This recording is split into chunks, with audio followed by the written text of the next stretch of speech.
Hey, I'm Geeky Pastimes, and I've already been looking for Easter eggs and secrets in Riders Republic, and we found something that's pretty cool. Now, this is something I actually found back in the beta, but since the game's out now, I thought this would be a good time to make a video and see if other people can find more steps to this, because I'm not completely convinced this is over. I feel like I might have found the beginning of some kind of more complex Easter egg. I really hope there's more to this. That would be very cool. So if you do find anything else, please let me know in the comments. It'd be awesome to see if there's any more of these secrets, anything similar to it, or like an extension of what we found so far. If you liked the video, don't forget to like and subscribe. There'll be a bunch more Riders Republic content, and I'm going to be streaming loads of this over at twitch.tv/Geeky Pastimes, along with Forza Horizon 5 when that comes out next month, and obviously all of the other stuff that I do, so Call of Duty, Halo, Battlefield. So check me out, twitch.tv/Geeky Pastimes, if you want to see me streaming and looking at stuff like this. So this is a super easy Easter egg to do. Like, it's a super easy thing to find, and the only reward you seem to get from it at the moment is 5 stars, which is still pretty cool. Like, 5 stars is nothing to sniff at, and this is very, very fast.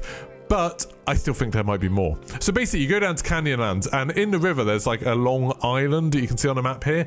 Head to that island and you'll find this creepy looking red door. No idea if the red door is like a reference to Call of Duty, because obviously in Call of Duty Warzone lately, we've had loads of red doors appearing that teleport us to different places. And that's exactly what this one does. So you need to go around to the right side of it, the correct side of it, and then you'll get this prompt that is just a bunch of question marks. So different to everything else that I've seen in the game.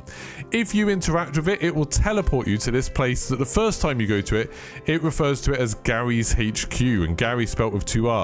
Now, I'm not sure if this is a Gary's mod reference, maybe like little tribute or something like that. There's a few things dotted around here, so there's some cool things, like there's an arrow pointing, which makes me think, are we meant to follow that arrow or something? And there's also like a heart TV without a screen so you can see through it. I'm not sure if that's meant to point in the direction of something, but it's a cool little area nonetheless. It's very small and it doesn't show up on the map, so it's not somewhere that you'd be able to find very easily without this. So my question is there something we can do once we get to Gary's HQ? Is this like the beginning of a trail, or possibly there could be some other red doors somewhere else in the map? The Riders Republic map is absolutely huge, so I think it's entirely possible that we could end up with a load of red doors that teleport us to different places, different references. If you find any more, please let me know in the comments, and if I find any more when I'm looking around on stream, I'll make sure I make another video showing you the locations of those other things. But I think this is really cool that we do have Easter eggs in this, that, you know, it's a massive map and there's so many places they could hide things beyond just the sort of 500 collectibles that they've scattered around and all of that stuff. Overall, I'm having an absolute blast with Riders Republic. I feel like I had a concern at the beginning that there was going to be not enough content, because I'd played it so much in the beta. I played that PC trial day, we played it a whole bunch, we played the 4 hours in the trial week. I was a little bit worried that the game was going to come out and I'd feel like I was a little bit burnt out on it or something like that, but I'm really happy to say I'm not feeling that at all. I've been having an absolute blast. Just today I've been going through doing loads of challenges I didn't get time to do in the 4-hour trial before, trying to do like loads of the extra star challenges. There's all of these #extreme challenges that I'd never seen before. They're really challenging, and like they make it so they add an extra twist to things. So you might get like a time trial where there's like a normal challenge time if you do it on the highest difficulty, but then there's like an extreme time where you kind of have to be a bit inventive, use a few shortcuts, get a perfect run, stuff like that. And I find that really, really interesting, and it means there's a lot more replayability in it than I thought.